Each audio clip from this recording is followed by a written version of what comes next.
जो हम लोग का अलग से चैप्टर जो है धार्मिक युद्ध उसके बाद सेकंड पार्ट है 30 वर्षीय युद्ध। तो चलिए शुरू करते हैं बिना देरी के।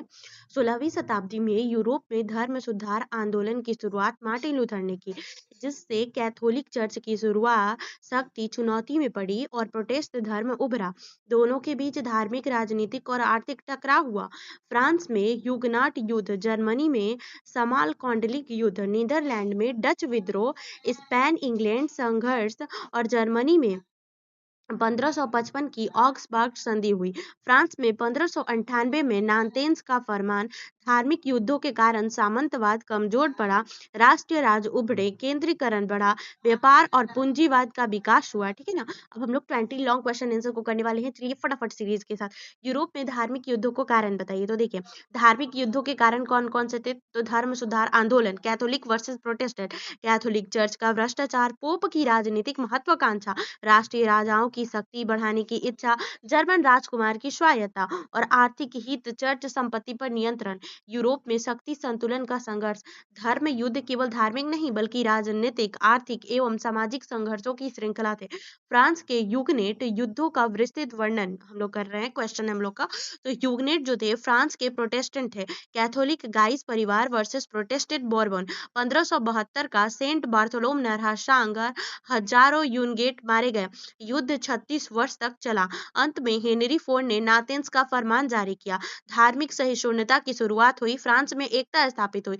डच विद्रोह के कारण और परिणाम क्या क्या थे? तो कारण क्या था? स्पेनिश राजा फिलिप टू की दमनकारी नीतियां, धार्मिक दमन, आर्थिक शोषण, स्थानीय स्वायत्ता की हनन। और परिणाम क्या था? 1581 में डच गणराज्य स्वतंत्र यूरोप में व्यापार का केंद्र बना, धार्मिक स्वतंत्रता फैली, स्पेन की राजनीतिक शक्ति कमजोर हुई।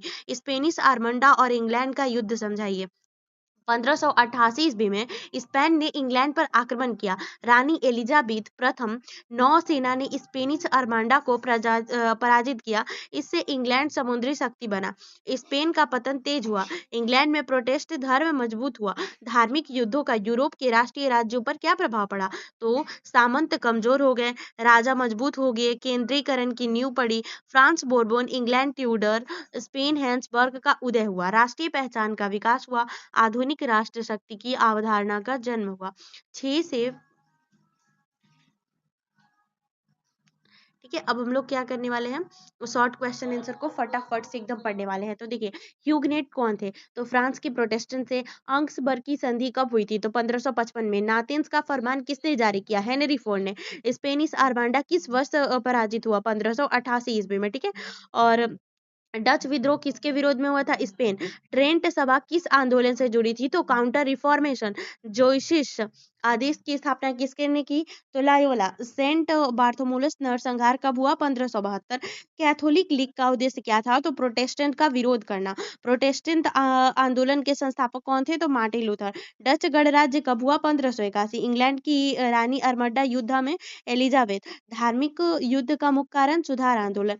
फ्रांस में बोर्बोन वंश के स्थापक हेनरी फोर। स्पेन का सबसे शक्तिशाली राजा फिलिप। कैथोलिक काउंटर सुधार किसने चलाया? पोप और जेसोट। यूरोप का सबसे लंबा धार्मिक संघर्ष 30 वर्षीय युद्ध। और क्यूरियस रुगियो एलियोजुस किस संधि से थे? तो अक्टूबर संधि। यूग्रेगेट को क्या अधिकार मिला? धार्मिक स्वतंत्रता, नौतेज फरमाना। धार्मिक युद्धों का सबसे बड़ा परिणाम राष्ट्र राज्यों का उदय। अब हम लोग ये वाला चैप्टर पढ़ने वाले हैं। 30 वर्षीय जो युद्ध था वो हमने धार्मिक पढ़ लिया। उसका जो 30 वर्षीय युद्ध था सेकंड पार्ट उसको समझते हैं। देखिए, 30 वर्षीय युद्ध ये 1618 से लेकर के 1648 ईस्वी तक चला था। यूरोप का सबसे लंबा और विनाशकारी युद्ध था। यह धार्मिक कारणों से शुरू होकर राजनीतिक और अंतरराष्ट्रीय सत्ता संघर्ष तक पहुंच गया। युद्ध मुख्य रूप से पवित्र रोमन साम्राज्य जर्मनी में लड़ा गया, जहां कैथोलिक और प्रोटेस्टेंट राज्यों के बीच संघर्ष बढ़ गया। युद्ध के 4 चरण थे। बहमियन चरण 1618 से लेकर के 1623 तक। प्राग की खिड़की निकास घटना से युद्ध की शुरुआत हुई, कैथोलिक की जीत हुई। डेनमार्क का चरण कौन सा था? 1625 ईस्वी से लेकर के 1629 ईस्वी। डेनमार्क ने राजा क्रिश्चियन फोर की पराजय, पैलेस्टीन की टीली और भूमिका निभाई। स्वीडिश चरण 1630 से लेकर के 1635 ईस्वी। राजा गुस्तावास एडोल्फोर्ड का प्रवेश, प्रोटेस्टों की पुनः शक्ति और गुस्तावास की मृत्यु। स्वीडिश प्रशंसी चरण 1635 ईस्वी से 1648। फ्रांसीसी कैथोलिक कैथोलिक होते हुए भी हैब्सबर्ग स्पेन ऑस्ट्रिया के विरुद्ध युद्ध धार्मिक से अधिक राजनीतिक हो गया। वेस्टफोलिया की संधि, यह यूरोपीय इतिहास का सबसे महत्वपूर्ण मोड़ माना जाता है। मुख्य परिणाम क्या-क्या थे? तो राष्ट्रीय संप्रभुता की अवधारणा जन्मी, जर्मनी 300 स्वतंत्र राज्यों में बटा, फ्रांस यूरोप की सबसे बड़ी शक्ति बनी और स्पेन का पतन शुरू हो गया। आधुनिक अंतर्राष्ट्रीय राज्य व्यवस्था की नींव और धार्मिक सहिष्णुता की शुरुआत। 30 वर्षीय युद्ध को प्रमुख कारणों का देखिए, इसमें क्या था कि धार्मिक संघर्ष था, कैथोलिक बनाम प्रोटेस्टेंट थे, पवित्र रोमन साम्राज्य की कमजोर संरचना थी, यूरोप में हैब्सबर्ग वंश का प्रभुत्व बढ़ाने का भय था, राजनीतिक प्रतिस्पर्धा फ्रांस वर्सेस हैब्सबर्ग, आर्थिक हित, राष्ट्रीय राजाओं की महत्वाकांक्षा, प्राग की खिड़की निकास घटना, ठीक है? इन सब ने युद्ध को जन्म दिया। 30 वर्षीय युद्ध के चारों चरणों का वर्णन कीजिए। तो चारों चरण विस्तृत में दिए गए हैं। प्राग की खिड़की निकास घटना का महत्व क्या है? 1618 में प्रोटेस्ट नेताओं ने 2 कैथोलिक अधिकारियों को खिड़की से बाहर फेंक दिया। इससे हैब्सबर्ग प्रोटेस्ट संघर्ष तेज हुआ और पूरा युद्ध हुआ। बोहेमियन चरण का विस्तृत विवेचना कीजिए। तो इसका अंतर है, बोहेमियन ने हैब्सबर्ग राजा को हटाकर फ्रेडरिक को राजा चुना। कैथोलिक सेना ने व्हाइट माउंटेन युद्ध में प्रोटेस्ट को पराजित किया। बोहेमिया पर हैब्सबर्ग का पुनः नियंत्रण, कैथोलिक का दमन बढ़ गया। डेनमार्क चरण में क्रिश्चियन फोर की भूमिका बताइए। तो क्रिश्चियन फोर प्रोटेस्टों की सहायता के लिए आगे आए, लेकिन वेलेस्टीन और टिल्ली ने उन्हें पराजित किया। एडिक्ट रेजुलेशन 1629 इसी चरण में जारी हुआ। गुस्तावास एडोल्फोस की नीतियों का वर्णन कीजिए। स्वीडन के राजा थे वो। आधुनिक सैन्य राजनीति के जनक, प्रोटेस्टों को पुनर्जीवित किया। ब्रिटेन 1631 में बड़ी जीत और 1632 में लुटेजेन युद्ध की मृत्यु प्रोटेस्टों के लिए निर्णायक मोड़ था। फ्रांस 30 वर्षीय युद्ध में क्यों उड़ा? जो फ्रांस था वो 30 वर्षीय युद्ध में क्यों उतरा? फ्रांस कैथोलिक था और लेकिन वह हैब्सबर्ग वंश से राजनीतिक खतरा महसूस करता था, इसलिए उसने प्रोटेस्टेंट स्वीडन का साथ दिया।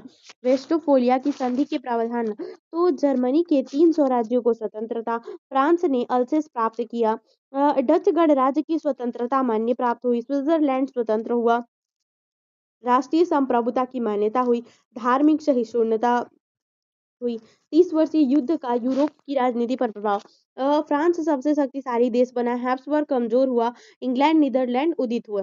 युद्ध का आर्थिक प्रभाव क्या था? जर्मनी जो था, युद्ध होगा तो ऑब्वियसली 30 साल तक युद्ध हो रहा तो आर्थिक रूप से तबाह हो गया, जनसंख्या, लोग मर गए, जो भी सैनिक मारे थे होंगे तो जनसंख्या घटा, कृषि कृषि नष्ट हो गया, व्यापार ठप हो गया। 30 वर्षीय युद्ध को आधुनिक राज्य प्रणाली का जन्मदाता क्यों कहा जाता है? संप्रभुता, सीमाएं, अंतर्राष्ट्रीय निर्णय, स्थानीय, इन तत्वों पर आज का आधुनिक राष्ट्र खड़ा है, ठीक है ना? अब हम लोग यहाँ पे शॉर्ट क्वेश्चन आंसर को करते हैं, जो भी जो आता है ना ऑब्जेक्टिव टाइप वैसा। तो चलिए शुरू करते हैं। 30 वर्षीय युद्ध कब हुआ था? तो 1618 ईस्वी में। युद्ध किस संधि से समाप्त हुआ? तो वेस्टफालिया संधि। युद्ध मुख्यतः कहाँ लड़ा गया था? तो जर्मनी, पवित्र रोमन साम्राज्य। प्राग की खिड़की निकास घटना कब हुई? 1618। स्वीडन को महान सेनापति गुस्तावास एडोल्फोस। डेनमार्क चरण में किस राजा ने भाग लिया? Christian four. एडिक्ट ऑफ रेजुएशन किसने जारी किया? सम्राट फर्डिनेंड। कैथोलिक सेना का मुख्य जनरल टीरी वालेस्टीन कौन थी? हैब्सबर्ग का प्रसिद्ध जनरल। ब्रेटनफोर्ड युद्ध किसने जीता? गुप्तावास एडोल्फोस। वेस्टफालिया संधि कब हुई? 1648। किस देश ने युद्ध अंतिम दिनों पर? फ्रांस। 30 वर्षीय युद्ध का प्रारंभिक कारण प्राग की खिड़की निकास घटना, सबसे अधिक निवास जर्मनी। 30 वर्षीय युद्ध कितने वर्ष? 30 वर्ष तक। 30 वर्ष तो 30 ही वर्ष रहेगा ना।